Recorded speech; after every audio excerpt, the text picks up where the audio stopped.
presentarles cuáles son nuestra visión en los temas que atañen a las tareas que a ustedes interesan, relacionadas especialmente con la infraestructura nacional, y también que podamos intercambiar nuestras propuestas y nuestras ideas.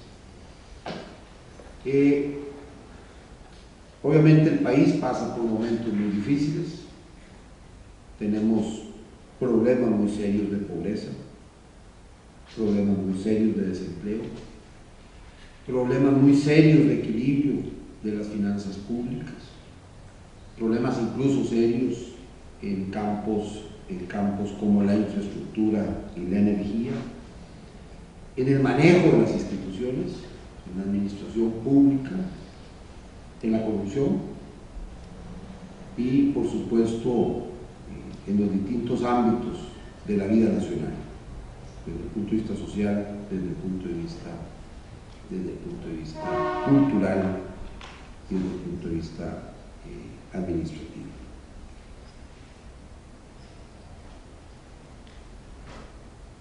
En los últimos años hemos observado un crecimiento desmesurado del desempleo. Nunca en la historia de este país había habido tanta gente desempleada como ahora. Y en términos proporcionales tenemos el mayor nivel de desempleo de las últimas 3 décadas. Tenemos también un problema de pobreza muy significativo, que en números absolutos es la mayor cantidad de personas pobres viviendo en este país de nuestra historia. Además, un aumento de la brecha entre los que más tienen y los que menos tienen, que ha venido resquebrajando la relación digamos, de entendimiento y desarrollo de nuestro país en el campo social. Eso se une a un problema, repito, serio, estoy hablando del contexto primero, problema serio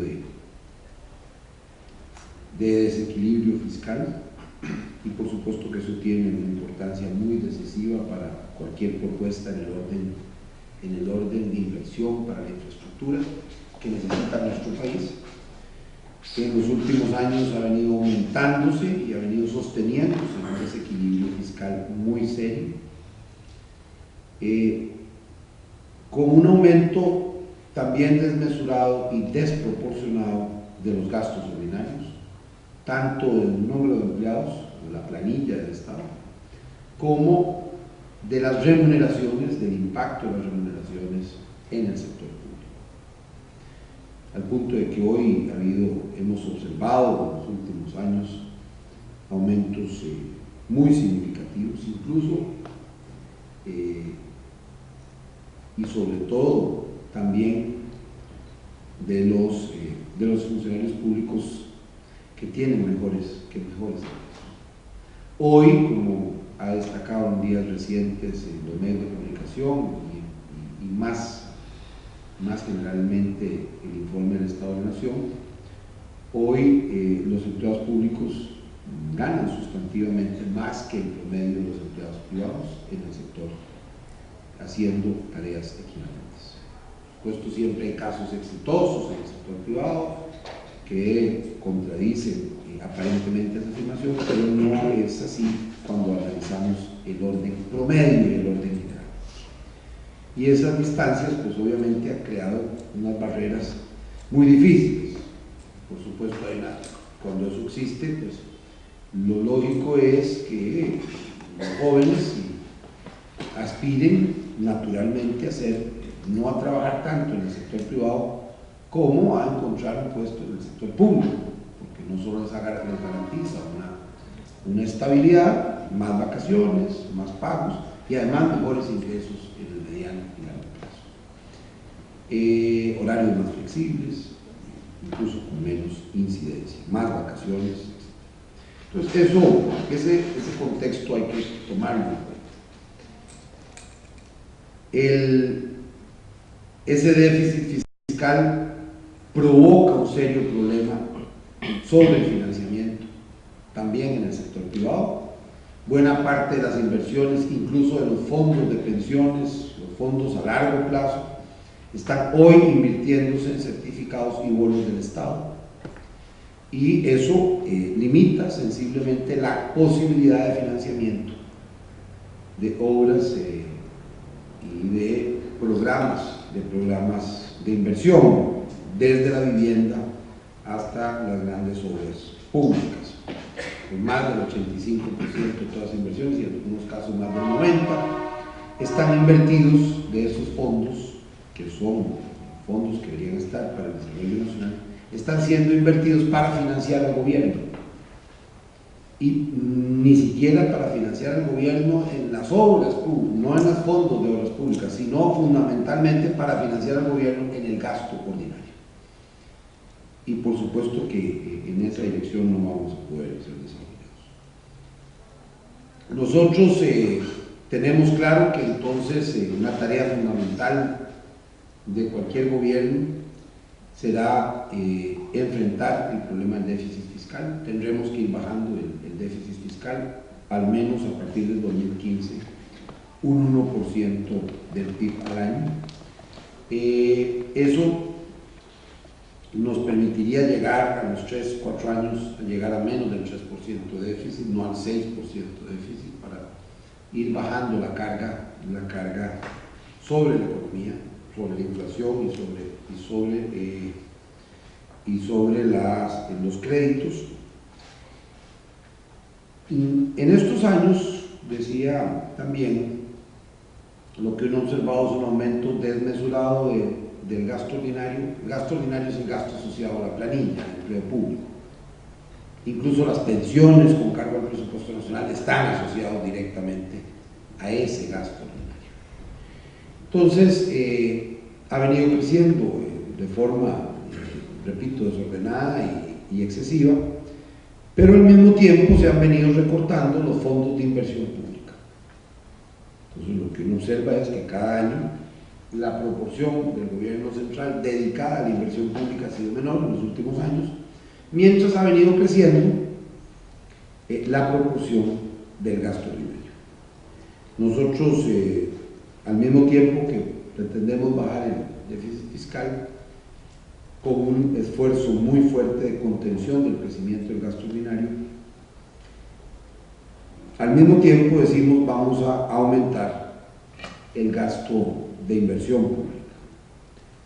Idealmente es que en el gobierno central al menos lleguemos al 2% del PIB como gasto de inversión. Estamos en menos del 1%, para tener un poco el panorama de qué estamos hablando.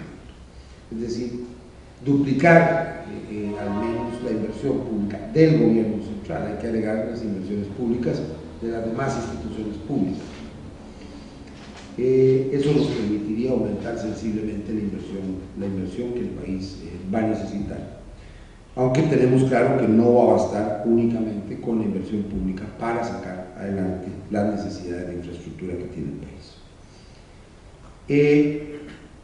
Cuando le preguntan a los empresarios cuáles son los principales problemas que enfrentan para su desarrollo y para cualquier sector, señalan dos muy significativamente, tanto en el informe de competitividad como en el informe de haciendo negocios, doing business. Es muy claro que la primera preocupación es la tramitomanía y la ineficiencia de la burocracia gubernamental, y en segundo lugar, muy cercano a eso, el problema de la infraestructura inadecuada. Esos son los dos grandes cuellos de botella que hoy se ciernen sobre el desarrollo para las empresas. En tercer lugar, tiene que ver mucho también con el desarrollo de la infraestructura. En tercer lugar, también aparece en forma significativa el costo de la energía eléctrica. Hoy tenemos un país que cobra más caro la electricidad que los países de la América Central, y que cobra más cara la electricidad, a veces casi el doble, que en algunos estados de los Estados Unidos. Entonces, la competitividad de nuestros países, porque tenemos instituciones que fueron muy eficientes en ese campo y que hoy no lo son. Por supuesto que no se trata de denostar, sino más bien de tratar de que vuelvan a ser eficientes, de que vuelvan a poder ser realmente ejemplo de eficiencia en el desarrollo de la matriz energética que necesita el país. Ese problema de infraestructura lo tenemos no solo en el campo vial, lo tenemos también en el campo portuario, todavía es más grave según todos los estudios. Lo tenemos en el campo aeroportuario, en ese caso ahora en los últimos años ha mejorado, pero aún así tenemos también problemas. Y por supuesto también lo tenemos en el tema del transporte y en otras áreas de la infraestructura que son esenciales, los acueductos y los alcantarillados de las ciudades especialmente, el tema de la infraestructura en los centros educativos. Hoy cualquiera que visite buena parte de los centros públicos educativos encontrará baños que son un asco, aulas, déficit de aulas y aulas en pésimo estado. Eso se traslada también en menor medida a la infraestructura de salud, se traslada también a otras áreas de la infraestructura y un déficit muy serio y creciente de vivienda para la población costarricense. De manera que tenemos un reto muy grande en el campo de infraestructura. Vamos a ver. Empiezo por el tema de la infraestructura que usted. Nosotros tenemos en nuestro plan de gobierno un ambicioso programa de inversión pública con recursos internos y externos. Repito que la idea es que en 3 años podamos duplicar la inversión del gobierno central en infraestructura con fondos propios, es decir, con fondos del gobierno, pasando del 1% del PIB al 2% del PIB.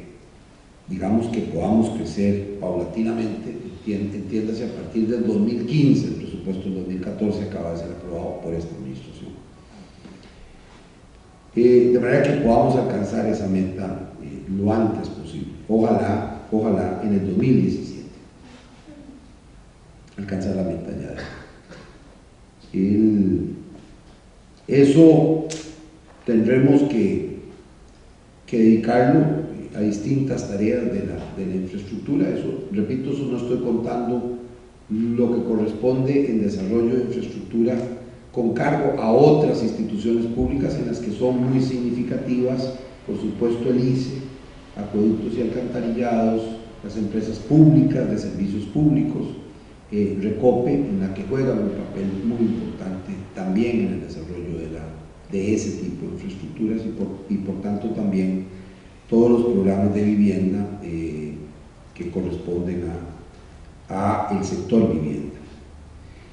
Necesitamos avanzar significativamente en eso, porque ha habido no solo una baja asignación presupuestaria, sino una gestión pública muy inadecuada.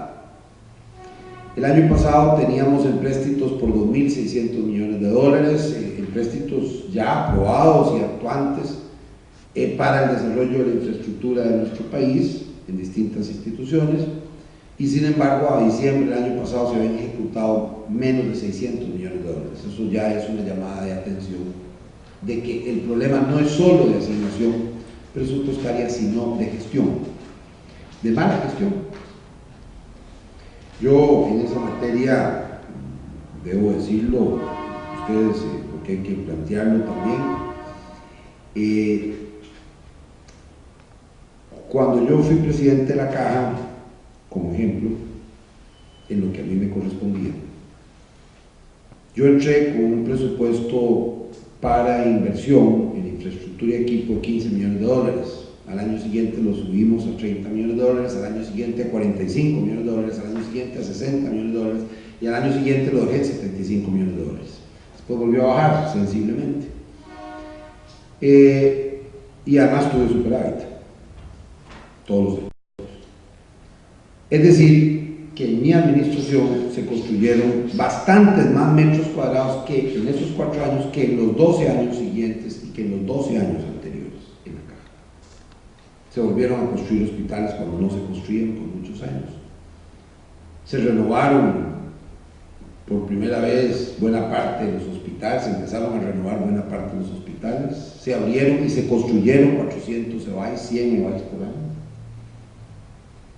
Se renovaron y se rehicieron o se inauguraron, bueno, se inauguraron obviamente unas 15 clínicas nuevas, se renovaron unas 60 clínicas nuevas, se renovaron otras 60 clínicas y por supuesto, si ustedes observan las últimas, no solo el nuevo hospital de Alajuela, el nuevo hospital de Liberia, sino además que si ustedes observan las últimas obras de infraestructura importantes en los hospitales nacionales, casi todas fueron de mi administración, porque también en esta materia hay que hablar un poco de qué es lo que uno ha hecho, para ver si lo que uno va a proponer tiene sentido o no tiene sentido. Obviamente, las últimas obras importantes en el Hospital Calderón Guardia son el edificio de emergencias y el edificio de patologías desarrollado en mi administración. De ahí en adelante, cero. En el Hospital Nacional, en el Hospital San Juan de Dios, el último edificio importante, el edificio de medicina interna, la única obra importante en los últimos 20 y tantos años, se hace en mi administración. El Hospital Nacional de Niños, en mi administración, más que duplica su tamaño en metros cuadrados, con el edificio de especialidades médicas y el edificio de prevención de la discapacidad. Eso solo para poner algunos ejemplos. De manera que cuando hablo de esto, me parece que uno tiene que también decir con toda claridad por qué cree que en ese campo se puede hacer. Obviamente un nuevo modelo de contratación y un nuevo modelo de hacer obras que permitió también avanzar en ese desarrollo de mucho más obras que en el pasado y que en el futuro. Por supuesto que en ese mismo periodo se contiene fuertemente el crecimiento del gasto ordinario, ahí se crece menos del 1,5% la planilla, después llegó a crecer 6 y 7% en algunos años, poniendo en jaque las finanzas de la institución. Pero al mismo tiempo se aumentaron las cirugías el 20%, se aumentaron los egresos el 20%, se aumentaron las consultas, bajaron las listas de espera de 140,000 a 74,000. Eso no sería importante destacarlo si no les recuerdo nada más que el año pasado hubo las mismas cirugías que cuando yo salí. Es decir, no aumentaron. Hay 800,000 costarricenses más y no aumentaron. Y si no recalco que el año pasado hubo bastante menos consultas con especialistas que cuando yo salí de la caja. Es decir, que hay menos, o sea, hay 15,000 empleados más, 11,000 solo en esos 4 años, y además en muchos campos hay menos servicios o iguales servicios.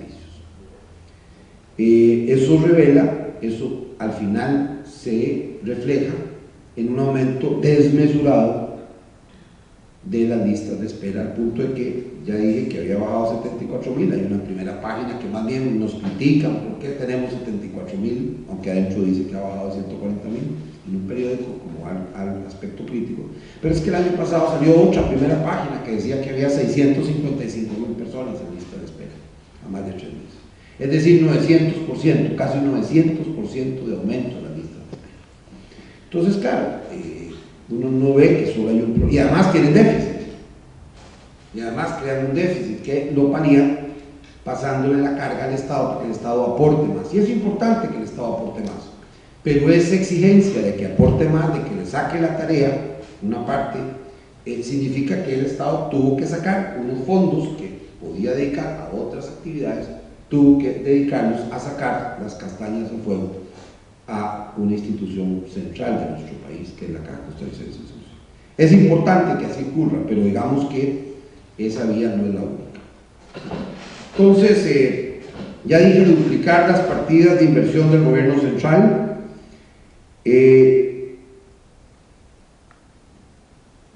con básicamente reduciendo el crecimiento del gasto ordinario y mejorando la recaudación. La recaudación habrá de mejorar en primer lugar por el crecimiento económico, que es esencial. El mejor inspector de Hacienda es un crecimiento económico.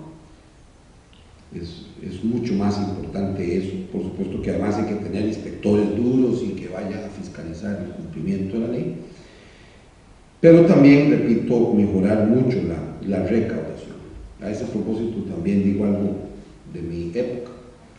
Me tocó hacer la reforma más importante de la ley constitutiva de la Caja desde que nació, que se incorporó en la Ley de Protección al Trabajador, que también se aprobó en esa administración, y se creó el sistema centralizado de recaudación. Y se mejoró sustancialmente la recaudación de la Caja, mucho más proporcionalmente cada año que en el futuro. Eso lo destaco nada más para recordar una cosa que es básica.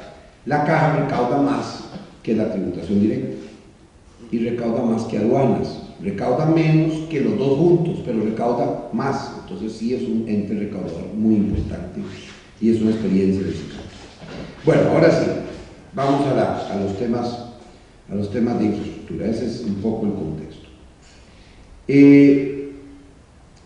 Para lograr, además del esfuerzo con fondos propios, tenemos que buscar la posibilidad de financiar obras públicas también con otras fuentes, particularmente con los fondos de inversión de largo plazo, que necesitan ser invertidos y que pueden, pero sí necesitan garantía de que esas inversiones no van a tener dificultades. Canalizar fondos de los fondos de pensiones a inversiones de infraestructura sí requiere algunas reformas normativas y claro que hay que garantizar, eso sí, la supervisión de la superintendencia, la sostenibilidad y garantía de los fondos. Ahí tenemos que hacer un ajuste legal para garantizar que esos fondos tengan garantía de invertirse en las obras, porque por supuesto eso puede suponer que los fondos en caso de incumplimiento puedan tener que intervenir las obras para garantizarse el cobro de sus acreencias, porque si no quedarían desfinanciadas las pensiones en el futuro. Eso es una regla básica, digamos, tiene que haber garantía, porque si no los fondos de pensiones obviamente en ninguna parte del mundo invertirían en obra. Eso es parte del problema que tenemos. Tenemos también que atraer alguna inversión extranjera. Nosotros creemos que la ley de concesión de obra pública es un instrumento útil y necesario. Lo que pasa es que creemos que es útil y necesario, como se pensó al principio, para las obras nuevas, no para recarpetear carreteras existentes. Creo que ahí hay un error de fondo que además le hizo un grave daño a un instrumento necesario por una distorsión en el uso de ese instrumento. A mí me tocó en Reforma del Estado impulsar la primera ley de concesión de obra pública y fui varias veces a la Asamblea Legislativa, estoy hablando del año 93. Ahí le metieron algunas normas que me parecían a mí y que me siguen pareciendo que dificultan mucho la concesión de obra pública. En buena teoría, para que la concesión de obra pública fuera mucho más efectiva, el título de la concesión debería ser lo que llamamos los abogados un derecho real administrativo. Un derecho real parecido a que se pueda gravar, que se pueda dar en garantía como tal. Por supuesto que con la aceptación del concedente, si es el Ministerio de Obras Públicas, tendría que aceptar. Y eso evitaría todo el alambicaje que se hizo para poder financiar obra pública. Y ese alambicaje y esa dificultad y complejidad, pues puede ocultar muchas veces, al no ser tan transparente, puede ocultar muchas veces problemas también de corrupción. Y eso, entre más transparentes seamos en esos temas, más claros seamos, podemos avanzar más. La concesión de obra pública para obras nuevas me parece que con criterios de transparencia y cumpliendo los procedimientos de contratación administrativa es un instrumento necesario. Con fondos propios no será posible hacer toda la obra. Ahora, tampoco hagamos tantas ilusiones como se hizo el gobierno en los últimos 20 años, se han hecho todos los gobiernos a propósito de la concesión. Vea, el país tiene 40.000 kilómetros de carreteras, de 5.000 a 10.000 asfaltadas, depende quién hace el análisis. En el mejor escenario, concesionando algunas carreteras, podríamos llegar a 300 kilómetros, estoy exagerando. De manera que siempre el gobierno va a tener que seguir atendiendo esos 40.000 kilómetros de carreteras. Entonces ahí, que nadie se llame a engaño, siempre el gobierno, siempre el Estado va a tener una función muy decisiva. No hay problema en hacer una nueva obra, una nueva carretera. Lo que ocurre es que en el caso de la carretera San Ramón se hizo todas las cosas que no se debían hacer. En primer lugar, concesionar una carretera ya existente, donde la población ya se siente y se ha apropiado de esa carretera, y con buenas razones. Además, por si fuera poco, sin ninguna consulta con las comunidades que iban a servir esas carreteras. El Foro de Occidente de alguna manera tiene razón al plantear ese tema. En tercer lugar, con poca transparencia, con cambios a lo largo del tiempo. En cuarto lugar, porque en aras de hacer esa concesión el país dejó de invertir en esa carretera, incluido el puente sobre la Platina, el puente sobre Melilla, porque iba a venir una concesión, cuando eso debía haberse mantenido a lo largo del tiempo. En quinto lugar, por si fuera poco, iban a meterle un aumento que ninguna población estaría dispuesta a aceptar. Pasar de pagar 250 colones ida y vuelta, pretender que la población iba a aceptar que iban a pagar 4.000 colones entre ida y vuelta por hacer la misma ruta. Eso es, obviamente, repito, ese tipo de acciones contrarias genera un grave problema sobre un instrumento necesario, pero utilizado inadecuada e inapropiadamente. De manera que, obviamente, desde el principio me opuse particularmente a la concesión de la carretera a San Ramón. Me parecía que era un despropósito y además hizo un grave daño a la institucionalidad del país.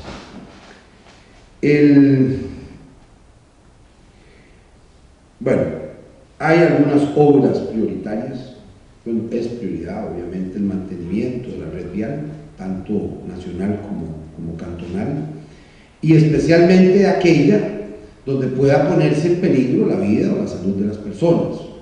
Siempre será prioritario el mantenimiento de los puentes, el mantenimiento de las carreteras donde pueda existir peligro sobre la vida y la salud de las personas. Recuérdense que Don Quijote, en algún momento cuando va a cenar con los condes de Barcelona, en algún momento entra un poco desapercibido de la situación y dice: traigo tan divertidos los pensamientos que se me olvidó lo que venía. En materia de la función pública y de obras públicas, probablemente a los funcionarios se les olvida, se les divierten tanto los pensamientos que se les olvidó que es lo esencial. Que lo esencial es, obviamente, garantizar la vida de las personas. Entonces el mantenimiento de los puentes, el mantenimiento de las obras donde pueden existir eventuales terraplenes es una prioridad por encima incluso de cualquier obra nueva. Y eso no se debe olvidar. Bueno, en ese sentido creo que debe seguirse contratando ese mantenimiento, salvo las situaciones de emergencia en la que el Ministerio de Obras Públicas debe tener un mecanismo de atención de emergencias rápidas, sin necesidad de contratación, para atender emergencias en las obras viales. Eso se perdió, lo teníamos históricamente, pues tiene que tener como tiene la policía un cuerpo especial para atender ese tipo de situaciones que además muchas de ellas no es previsible dónde se va a dar el problema, pero es previsible cada año cuántos problemas de esos se van a presentar. Entonces uno puede relativamente planificar ese tipo de atenciones.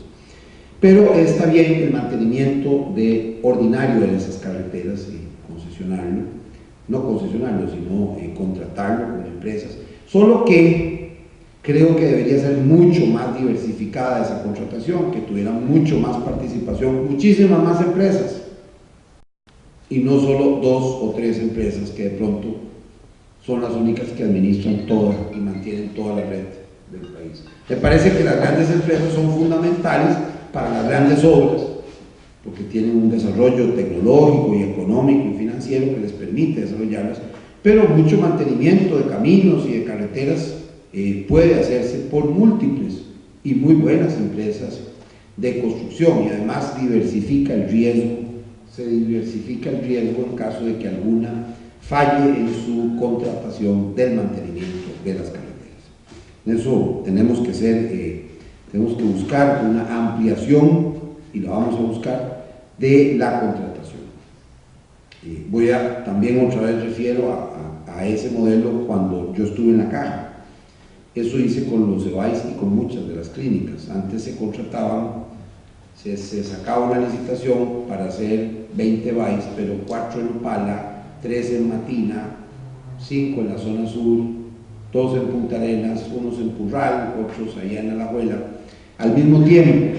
Entonces, obviamente, para hacer esas obras en tantos lugares tan distintos y tan diversos, solo podía hacer esa licitación solo la podía ganar 1 o 2 empresas que tuvieran la capacidad de tener equipos de trabajo en cada una de las zonas del país al mismo tiempo.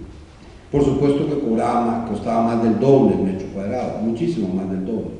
Bueno, eso yo lo descentralicé particularmente, y eso se contrató en cada zona regional y bajó a menos de la mitad del costo por metro cuadrado con unos diseños básicos. Claro que estamos hablando de obras más pequeñas, ¿no? Pero eso es aplicable al mantenimiento de muchas de las obras de infraestructura vial.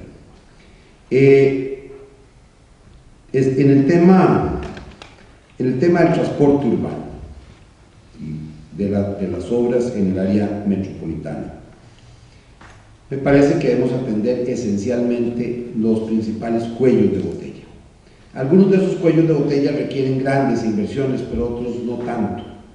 Y podemos entonces en el primer año empezar con las que no requieren grandes inversiones ni requieren procedimientos de expropiación, para rápidamente avanzar y romper esos cuellos de botella que tienen atenazada la red vial en el área metropolitana, desde Paraíso por lo menos hasta Alajuela, o desde Barba, digamos, por lo menos hasta Acerrí, por poner algunos ejemplos. En todos esos lugares hay un conjunto de cuellos de botella, muchos de ellos que no requerirían grandes inversiones, pero que se han dejado de lado y que provocan una grave contaminación porque paralizan el tránsito, sobre todo en las horas de la mañana y de la noche. Nosotros hemos propuesto que un mínimo de esos 25 cuellos de botella deben resolverse en los primeros 2 años. Hay otros cuellos de botella que sí requieren grandes inversiones. Hay que ampliar un puente amplio sobre el Virilla, y eso pues ya no se puede hacer tan fácilmente como o requiere una expropiación o requiere un túnel.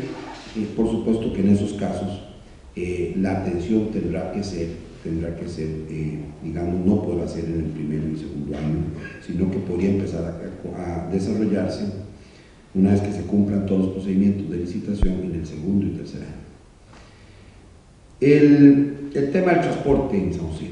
Bueno, sí, nosotros hemos estado de acuerdo con algunas vías exclusivas para transporte remunerado de personas, colectivo de personas, y además, lo digo con toda transparencia porque he sido criticado y podemos hablar un poco de eso con detalle, creo que en el caso de San José, el casco más centralizado, vamos a necesitar iniciar con la primera línea de metro que cruce de norte a sur y que pegue con los trenes de cercanías que irían desde Paraíso hasta Alajuela. Hoy van desde Heredia hasta Cartago, no es tan complicado llevarlo a los 2 puntos, y que peguen con el tren, al menos, no sé si desde La Guásima, pero por lo menos de San Antonio de Belén a Plaza Villas. De manera que haya algún transporte no superficial, sea elevado o sea subterráneo. No creo que se pueda plantear, es decir, meter un tranvía en una ciudad del tamaño y de la cantidad de vehículos que cruzan San José sería competir con los autobuses y con los carros y en nada resolvería el problema. Las grandes ciudades no tienen tranvías y las que lo tienen, las dejaron para algunas áreas como elemento histórico. A mí un tranvía me parece bonito en ciudades medianas, pequeñas, pero en la ciudad de San José me parece que sí, si quieren hacer un tranvía en una parte pero no va a resolver el problema. Por tanto, sí, tendremos que entrarle a la primera línea de metro en 4 años. Después podrá hacerse la segunda, en 8 gobiernos, después la tercera, la cuarta. Voy a repetir algo que me parece esencial. Cuando los países del mundo hicieron metros, todos iniciaron sus metros, casi todos, tenían ciudades con menor población que Costa Rica, que San José, que el área metropolitana de San José. Es más, aquí en nuestro entorno, Santo Domingo, en República Dominicana y Panamá, ya hicieron sus metros y han mejorado sensiblemente la situación del flujo. Obviamente esa primera línea sería más pequeña que la de Panamá y sería más pequeña que la de República Dominicana, la conversión no sería de la misma magnitud. Pero en cualquier caso sí es esencial que además el país empiece a creer que se pueden hacer obras importantes de desarrollo urbano y que pueda permitir a la gente acceder al centro, porque por mucho que hagamos corredores peatonales entre la estación al Pacífico y la estación, y digamos el centro de San José, o entre la estación de la estación del Parque Nacional al centro de San José, no es viable para la mayoría de la población. Entonces tendrían que bajarse el tren y buscar un autobús, porque la gente no puede caminar tanto, o busca estar más cerca de su lugar a donde va a eso mismo, aplicar los trenes de cercanía, seguir con la política de los trenes de cercanías, digamos los trenes que acabo de señalar para el área metropolitana, que es donde está ya, digamos, existe la ruta existente. Creo que también es aplicable sin mayor dificultad en el caso de Limón, por lo menos una parte de Limón, y también es aplicable por lo menos entre Barranca y Punta Arenas, en el caso de Punta Arenas, ya como sistema de transporte urbano. Eso sin perjuicio de la discusión de si vamos a tener o no, si vamos a pensar de nuevo en un tren de costa a costa. Eso lo dejamos para el futuro. En cuanto a las grandes obras de infraestructura, ustedes han participado en el consenso, a nosotros nos parece que es un consenso que debe mantenerse por encima de las diferencias de partido y de gobierno, así es que esas 19 rutas también serán prioritarias para nosotros. Los números, tenemos la ventaja que ellas ya están contabilizados los costos, pero en cualquier caso obviamente destacar el tema de la autopista Heredia o del tránsito Heredia, que voy a decirles algo. Cuando nosotros discutíamos el primer proyecto de ley de concesión de obra pública que se llevó a la Asamblea en el 93, el primer proyecto que se había pensado era la autopista Heredia, es decir, y después es el último, porque eso era una obra nueva, es decir, eso que se quería como algo extraordinario, y ya se veía que iba a ser necesario. Pero obviamente completar la carretera San José, San Carlos, completar, replantear, como se ha planteado por parte y como lo han venido planteando en distintas instancias, el tema de la carretera San Ramón, que es esencial, ya no como concesión, ¿verdad?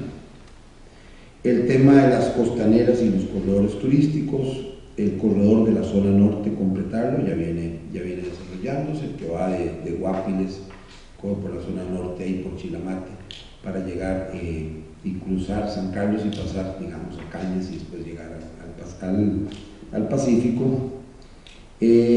Ojalá ampliar las rutas, completar y ampliar las rutas 32 y 27, por lo menos entre algunas principales, además del tema de si podemos avanzar significativamente en la circunvalación. No sé si lo podamos completar en 4 años, pero sí deberíamos avanzar, porque se ha paralizado ese avance en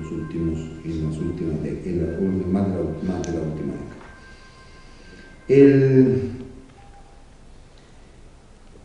Obviamente en el mantenimiento de la carretera, como dije, darle prioridad a los puentes y a las acequias, y algo que me parece también sustantivo y que no tiene solamente que ver con esto, que es el tema de la renovación urbana. Nosotros tenemos que tener algunas obras, por lo menos 6 ciudades deberían tener algunas áreas de renovación urbana que le permitan a la gente sentirse orgullosos de la ciudad. Nosotros tenemos algunas ciudades que tienen una potencialidad en algunas áreas que, usando incluso la ley de concesión en el buen sentido de la palabra, podríamos avanzar significativamente. Hay muchas ciudades en el mundo que lo hicieron. Londres lo hizo con los Dockers, es un modelo de los años 80, lo hizo en Buenos Aires, lo hizo hace mucho tiempo Curitiba, lo ha hecho Bogotá, lo ha hecho Medellín, lo han hecho las ciudades, casi todas las ciudades en España, digamos desde Valencia hasta Bilbao, por poner algunos ejemplos. Es esencial apostarle a alguna renovación urbana y tener, al menos en Limón, en Punta Arenas, por ejemplo, en algunas zonas de la capital y en algunas otras ciudades, tener algunas áreas de las que los costarricenses nos podamos sentir orgullosos. A mí me hubiera gustado cuando se planteó Limón 2000, era representante de la caja en esa cosa, me hubiera gustado más bien la renovación de Limón. Yo lo había planteado desde la línea del tren, pasando por el Parque Vargas hasta el Hospital Tonifacio, que era lo que me respondía. Pero me quedé viendo Parcipesca y que era ese tema, y entonces empezaron a pichulear. Bueno, no, métanle aquí 2 millones aquí, 2 millones allá y 3 millones allá, entonces al final no se notó nada, y era un fondo específicamente pensado para el desarrollo, para tener algún desarrollo que le diera vida a la ciudad y le diera un sentido de pertenencia a la población, y además que volviera a dar credibilidad a que se pueden hacer obras bonitas, sin grandes costos, para renovar algunas ciudades. La meta sería renovar al menos 4 y ojalá 6 en esos 4 años. Renovar, quiero decir, no toda la ciudad obviamente, sino algunos puntos de la ciudad que permitan el área de la Estación del Pacífico, por ejemplo, el área del Paso de la Vaca, por ejemplo, y el paso por el Parque Bolívar y el río Torres.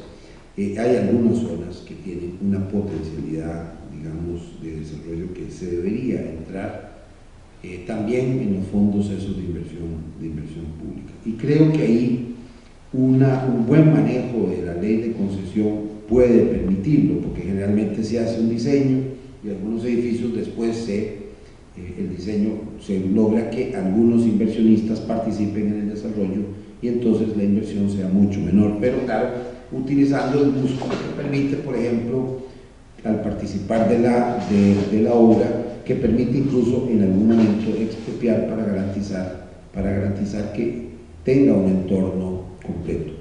Ahí hay una ingeniería legal que se puede utilizar y financiera que se puede utilizar para esos procedimientos. En el tema el otro tema tiene que ver con algo que señalé en la reunión anterior, y no quiero extenderme muchísimo más, pero voy a decir algo. Vean, el tema, cualquier esfuerzo en el área de la infraestructura no puede ser a costa, o de cualquiera de estos desarrollos, no puede ser a costa de crear más trámites, más problemas y más dificultades para la construcción en Costa Rica. Ya las tenemos todos. Hoy desarrollar proyectos medianos en algunos casos puede durar, y en algunas zonas puede durar 2, 3, 4 años, y eso es algo inviable, genera unos grandes costos de obras que no le convienen a este país. Entonces, obviamente que un tema central es atender prioritariamente el tema de la tramitomanía.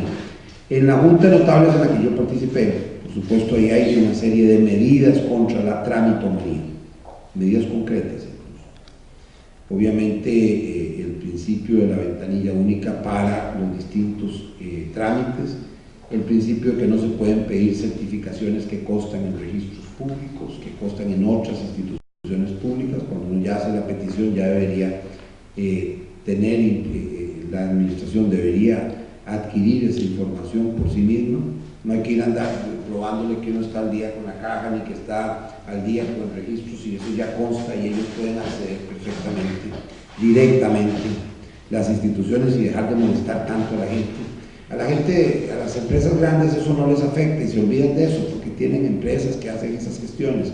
Pero los pequeños y medianos empresarios, los que quieren construir su casita y los que quieren construir su peluquería, para ellos es una locura esos trámites.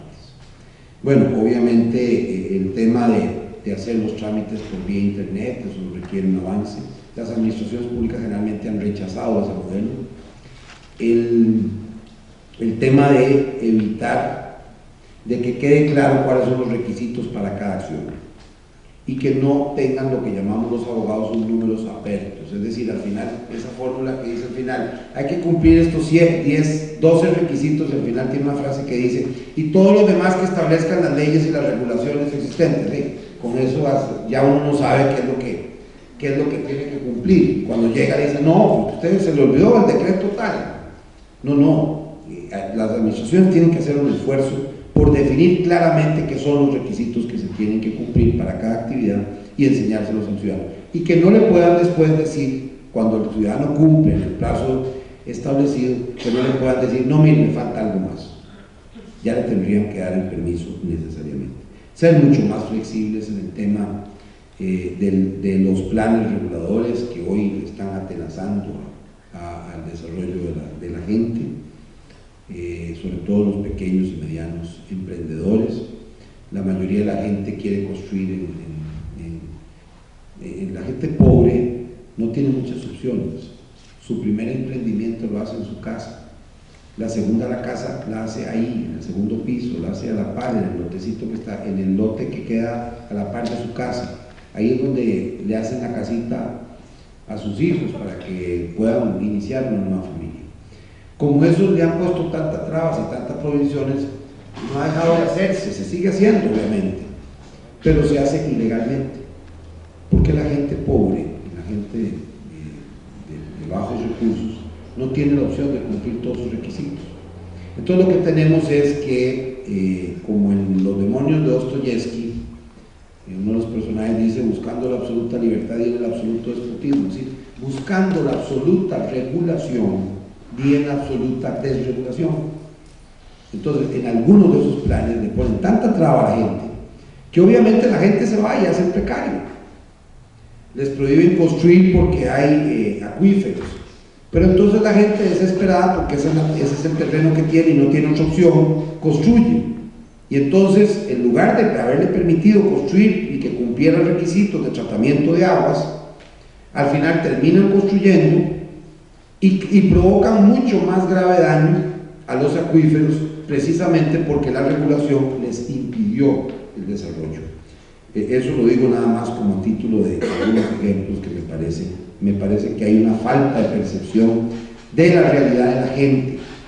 Cuando uno hace política, una de las cosas importantes que es muy buena es ir a tocar puertas, porque uno obviamente pide el voto, pero también descubre un montón de problemas, de angustias, de frustraciones que tiene la gente pobre y que tiene la gente que vive en tugurios y que tiene la gente que quiere tener alguna posibilidad de desarrollar una peluquería o también de construir la casita a su hija. Y entonces obviamente se tocan con tantas trabas y tantos principios del ordenamiento urbano que al final terminan construyendo, pero construyendo ilegalmente. Y entonces al final terminamos en una situación mucho peor. Me preguntan también, de manera que sí, voy a decirlo con toda claridad,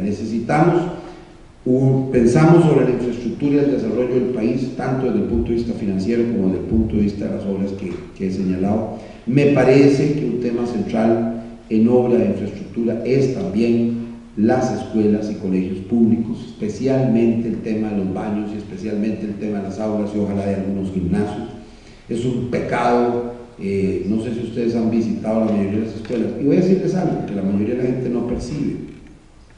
Cuando usted le pregunta a los muchachos qué es lo que más les disgusta de la escuela, de la parte física, son los baños. Y entonces, ¿a quién se le ocurrió? ¿Por qué? Porque hay unos planificadores que no les preguntaron. Y entonces hacen un montón de horas y dejan de atender las cosas que de verdad le importan a la gente. Cuando yo, por eso pongo el ejemplo del baño, porque mucha gente lo pasa desapercibido. Bien, entonces esas obras también son necesarias. En los acueductos y alcantarillados me parece que ahí tenemos que avanzar. Idealmente deberíamos ponernos una meta cada cuatrienio de limpiar alguna cuenca hidrográfica. De decir, bueno, ¿cuándo vamos a tener patos en el Torres?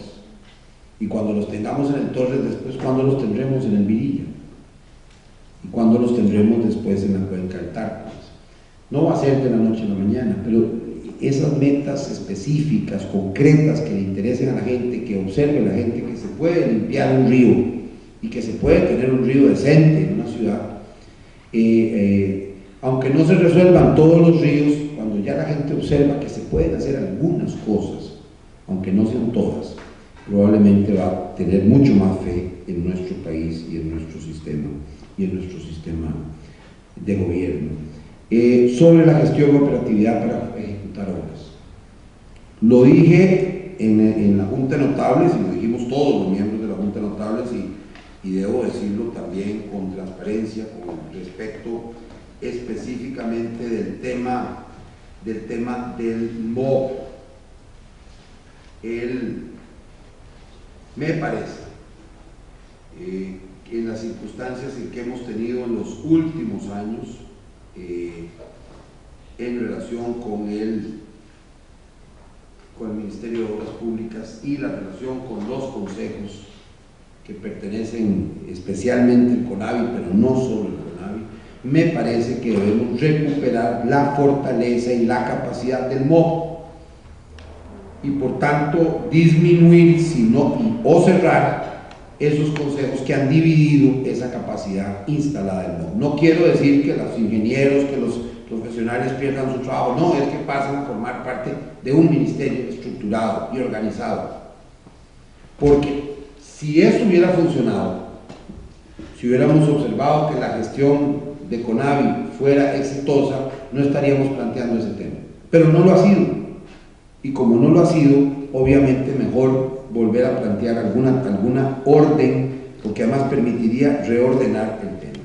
La capacidad de ejecución de la administración pública ha sido muy limitada en los últimos años. Cuando yo puse el ejemplo de la caja, de lo que a mí me tocó al frente de la caja, lo puse nada más para demostrar que aún con las mismas leyes sí se puede construir más, sí se pueden hacer más metros cuadrados, obviamente cumpliendo la contratación administrativa, cumpliendo los procedimientos.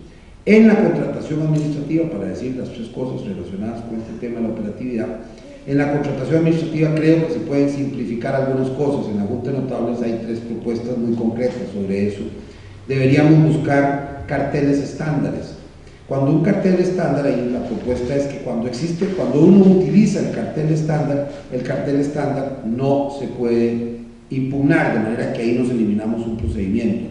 Si uno se sale del cartel estándar, claro que puede impugnarlo. Entonces solo quedaría la impugnación o la apelación de la adjudicación. Por supuesto que si en la apelación de fondo hay una nulidad del cartel original, pues también se puede anular, de forma se anularía, pero solo tendríamos una apelación. ¿Cuándo se utiliza el cartel estándar? Cuando se siguen 2 procedimientos que se deben estandarizar para los distintos tipos de obras.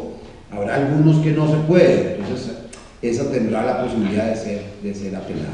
Pero deberíamos buscar una estandarización de los carteles para que no queden tan sujetos a mucha discrecionalidad. Debemos bajar toda la discrecionalidad que sea posible en la administración pública, porque algunos carteles parecen chalecos hechos a la medida de alguna empresa. De pronto piden unos requisitos que de pronto solo una empresa los puede cumplir. Bueno, eso es sospechoso de por sí.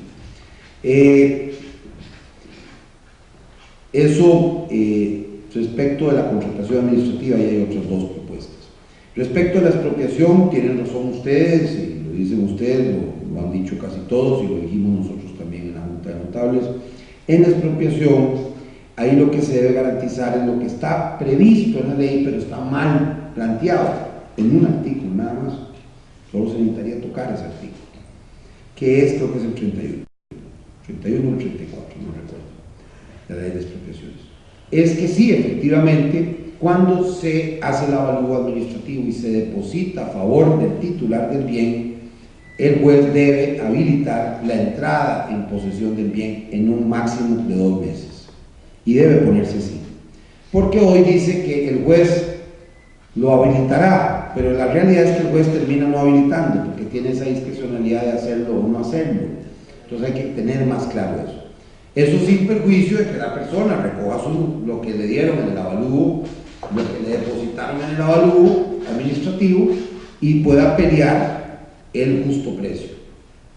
Y eso sin perjuicio de la discusión que pueda existir entre distintos condóminos, ¿verdad? Si hay derechos de terceros. Porque hoy los jueces creen que como hay dificultad, porque no hay claridad si hay uno que es poseedor o si son derechos indivisos, entonces el juez de pronto paraliza una obra, y eso es muy visible, por ejemplo, en el caso de la carretera San Carlos. Entonces, ese tema también es esencial. Y por supuesto los procedimientos administrativos, que también son esenciales para poder avanzar también en la gestión pública. Creo que hablé mucho más de lo que se podía hablar. Créanme que nosotros nos tomamos en serio el tema de llegar al gobierno. Creo que el país necesita un cambio de gobierno. El país no puede seguir con el relajo que viene. El país tiene que demostrar, nosotros tenemos que demostrarle que es posible que las cosas se puedan hacer mejor. Nosotros no le vamos a prometer, ni lo he hecho yo aquí, ni en ningún otro, que vamos a resolver todos los problemas. Eso sería engañar a la población, eso es demagógico. Y además genera una grave frustración respecto al sistema democrático. Pero es obvio que tenemos que demostrar y lo podemos prometer y prometemos, que cuando terminemos nuestra administración el país puede estar mejor, incluso mucho mejor, aunque queden muchas cosas pendientes por hacer.